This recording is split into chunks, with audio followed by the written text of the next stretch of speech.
Inferno, Canto V.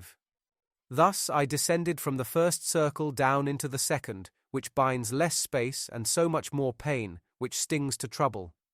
Minos stood there horribly, and growls, "Examine the faults in the entrance. He judges and sends according to what binds him. I say that when the mal-natal soul comes before it, it confesses completely. And that connoisseur of the peccata, he sees what place of hell it is from it, swans with the tail as many times as many degrees as it wants it to be placed down. Always before him are many, each one goes to judgment with one another, they speak and hear, and then they are turned down. O you who come to the painful hospice, Minos said to me when he saw me, leaving the act of so great an office, look how you enter and who you trust, don't be deceived by the breadth of the entrance. And my leader to him, why does he cry out, don't impede his fatal journey, so you want there where you can get what you want, and don't ask any more. Now the mournful notes begin to make themselves heard. Now I have come there where much weeping strikes me. I came to the place of every light mute, that he roars as the sea does in a storm, if he is fought against by contrary winds. The infernal storm, which never stays, carries away the spirits with the robbery of him. Turning and striking, he molests them. When they arrive before the ruin, there are the cries, the mourning, the lament. There they blaspheme divine virtue. I understand that carnal sinners are damned to torment in this way, who submit reason to talent. And as the storni carry their wings in the cold weather, in large and full ranks, so that breath the evil spirits here, there, down, up. No hope ever comforts them, not only with rest, but with less pain. And as the cranes go singing their lie, making a long line of themselves in the air, so I saw coming, causing trouble, shadows brought by the said brigade. Wherefore I said, Master, who are those people whom the black breeze so chastises? The first of those whose stories you want to know, Alotta told me. She was the empress of many tongues. In the vice of lust she was so broken that libito fe lilicit of her in her law of her, to take away the blame in which she was conducted. She is Semiramis, of whom we read that she succeeded Nino and was his wife. She held the land that the Soldan corrects. The other is she who Sansis Amorosa, and she broke faith in the ashes of Sichaeus.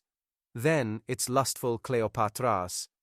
See Elena, through whom so much evil time turned, and you see the great Achilles, who I fought with love in the end.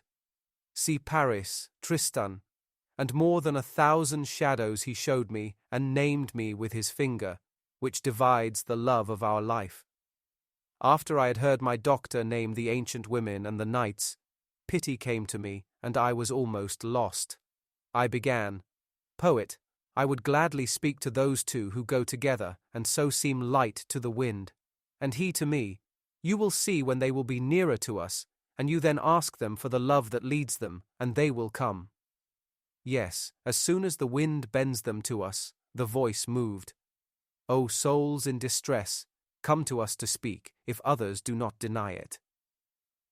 Like doves called by desire with wings raised and still to the sweet nest, they fly through the air, carried by wanting. These came out of the ranks, where Dido is, coming to us through the malignant air, so strong was the affectionate cry. O graceful and benign animal who visits people through the air, who stained the world with blood, if the King of the universe were a friend, we would pray to him for your peace. Then you have mercy on our perverse evil. Of what you like to hear and what to speak, we will hear and speak to you, while the wind, as it does, is silent to us. The land where I was born sits on the sea, where the Po descends to have peace with its followers. Love, which is apprehended swiftly in the gentle heart, took this man of the beautiful person that was taken from me, and the way still offends me. Love, who forgives love for nothing loved one, took me from this pleasure so strong that, as you can see, he still does not abandon me. Love led us to a death. Cana awaits the one who extinguished us for life.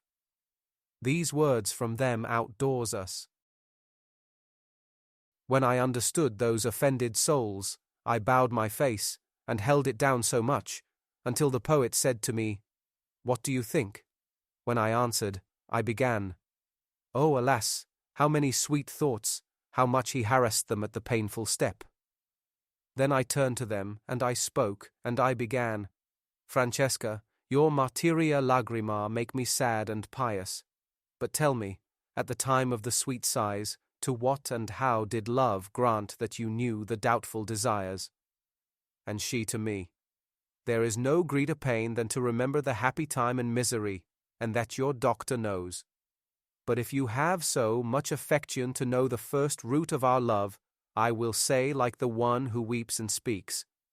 We used to read one day for pleasure of Lanciolotto how love held him.